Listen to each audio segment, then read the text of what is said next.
Bonjour Louis Giscard d'Estaing. Bonjour Nicolas Bétou. Depuis 2 jours, François Fillon a lancé l'opération Reconquête. Il a parlé aux Français, s'est excusé, a rassemblé son camp, semble-t-il. Est-ce que l'affaire est faite ?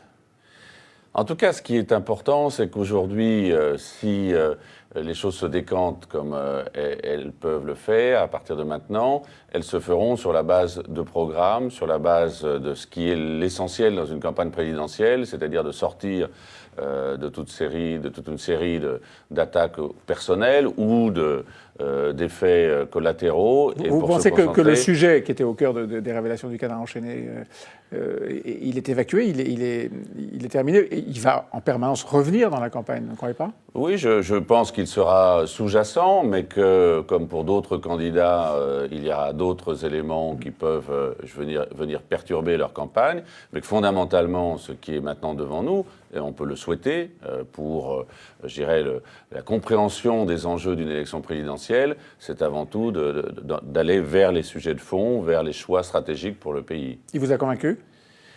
Écoutez, en tout cas, moi je suis prêt à entendre ce qu'il dit. Maintenant, c'est à lui aussi de porter sa responsabilité par rapport à ce qu'il a pu assumer dans le passé. Et sur le terrain, comment est-ce que vous voyez les choses ? Vous êtes un élu du Conseil régional Auvergne-Rhône-Alpes. Vous avez sûrement des contacts avec vos concitoyens. Qu'est-ce qui remonte du terrain ? Oui, c'est en particulier en tant que maire de Chamalières dans le Puy-de-Dôme, que je ressens à la fois le trouble qu'il y a pu avoir autour des révélations autour de Pénélope Fillon et de sa relation avec son mari.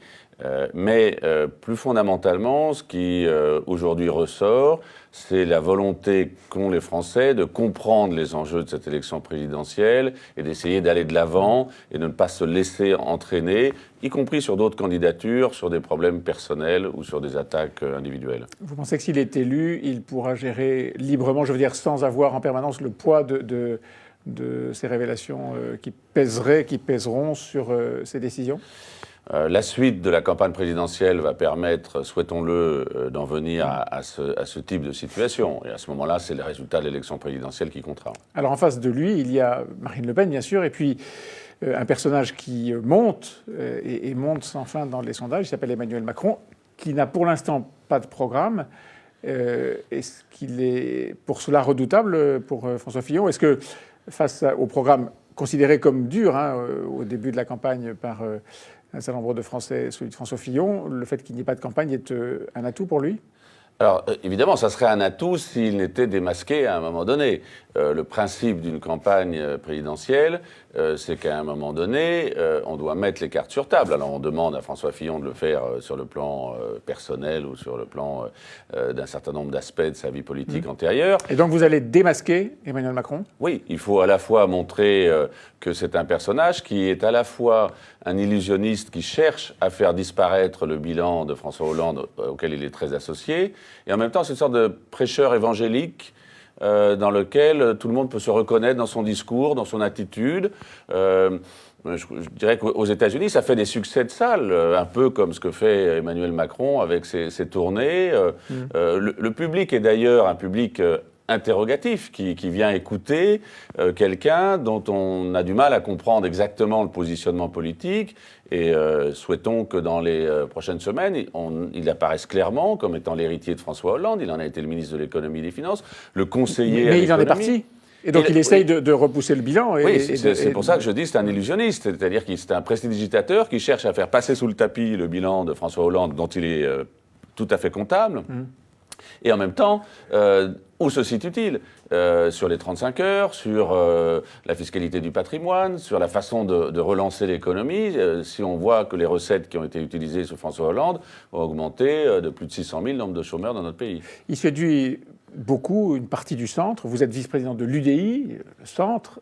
Est-ce que vous pensez qu'il y a là un danger pour votre force politique et pour l'élection de votre candidat, François Fillon? Non, je ne pense pas qu'il y ait en soi un danger dès lors que l'on clarifie et que surtout Emmanuel Macron lui-même parvient à clarifier son propre positionnement. Au contraire, les idées que nous portons, s'il s'en inspire, eh bien tant mieux, puisque ça voudra dire que l'UDI, la pertinence de la création de l'UDI, à laquelle j'ai été associé dès l'origine avec Jean-Louis Borloo, était tout à fait fondée dans la vie politique. Nous avons besoin d'un parti de centre-droit, mais qui est particulièrement clair dans ses alliances. Nous n'avons pas vocation à en changer. Est-ce que vous pensez qu'il peut tenir comme ça sans programme, au fond uniquement sur un discours qui est ni droite ni gauche, qui est quelque chose qui a souvent été utilisé, une recette qui a souvent été utilisée pendant différentes campagnes électorales? Est-ce qu'il peut tenir, au fond, jusqu'à quasiment l'échéance du premier tour? Non, je ne pense pas, parce que le fait que Benoît Hamon ait été choisi par la primaire du Parti socialiste oblige maintenant à une clarification. Ceux qui, parmi les ministres, membres du gouvernement sortant, rejoindraient Emmanuel Macron démontreraient à juste titre... Ils vont teinter sa candidature, oui, mais en même temps, ça sera un élément de clarification, car il y a un bilan, il y a des décisions qui ont été prises. Je pense par exemple à la journée de carence, la suppression de la journée de carence pour la fonction publique et en particulier la fonction publique territoriale. Nous avons vu, nous les maires, remonter l'absentéisme. Emmanuel Macron était dans ce gouvernement ou était inspirateur du président de la République au moment où cette décision a été prise. Dans l'actualité, il y a ce matin la publication traditionnelle du rapport de la Cour des comptes. C'est un moment à la fois kafkaïen parce qu'on se dit que une partie de ce qui se fait dans l'administration est absurde, et puis on voit un certain nombre de scandales. La Cour des comptes pointe aujourd'hui le coût astronomique, invraisemblable, de la suppression de l'écotaxe. C'était des portiques qui avaient été construits pour cela. 1 milliard d'euros de coût. C'est une somme, encore une fois, phénoménale, et il n'y a pas de responsabilité politique autour de ça. Comment ça se fait ? Mais pour une raison simple, c'est que la Cour des comptes a été maintenue, et à la demande de Philippe Séguin, a été maintenue dans ce statut d'équidistance entre le gouvernement et le Parlement. J'avais souhaité introduire un amendement dans la réforme constitutionnelle de 2008 pour rattacher l'équivalent de la Cour des comptes sur le modèle anglais, donc un office d'évaluation de contrôle au Parlement directement. Et donc pouvoir sanctionner politiquement, ça pouvoir sanctionner politiquement, pouvoir tirer immédiatement des conséquences des rapports de la Cour des comptes. Vous constatez qu'actuellement ce n'est toujours pas le cas. Ouais. Puis une deuxième réflexion, qui est issu de la Cour des comptes actuellement ? François Hollande lui-même. Donc celui qui crée les déficits et celui qui est issu de l'administration qui est supposé les réduire.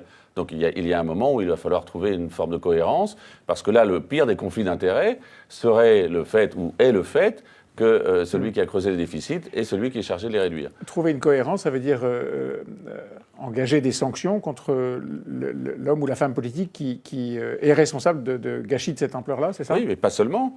Prenons un cas, le Crédit Lyonnais. C'est un cas maintenant un peu ancien, oui, mais qui revient en mémoire de beaucoup de monde. 15 milliards d'euros partis en fumée pour les contribuables français. Est-ce que vous avez entendu parler d'un procès des dirigeants du Crédit Lyonnais de l'époque ? Alors certes, le ministre des Finances, Bérégovoy, a mis fin à ses jours, mais il n'y a jamais eu de procès en bonne et due forme des dirigeants du Crédit Lyonnais. Et c'est 100 milliards de francs qui ont disparu. Donc il y a une sorte d'impunité ou politique ou pour ceux qui gèrent les deniers de l'État ? Et qui étaient à ce moment-là issus de la haute administration. Donc il faudrait une réforme, quoi ? C'est une réforme de la Constitution qui serait nécessaire pour cela ? Alors, pour créer un office d'évaluation de contrôle, oui. Pour faire évoluer le statut de la Cour des comptes, oui. Pour ce qui concerne simplement d'aller rechercher les responsabilités des dirigeants, les dirigeants du Crédit Lyonnais pouvaient parfaitement être présentés devant un tribunal. La responsabilité des dirigeants, on verra que ce sera probablement un des thèmes de la campagne électorale. Merci Louis Giscard d'Estaing.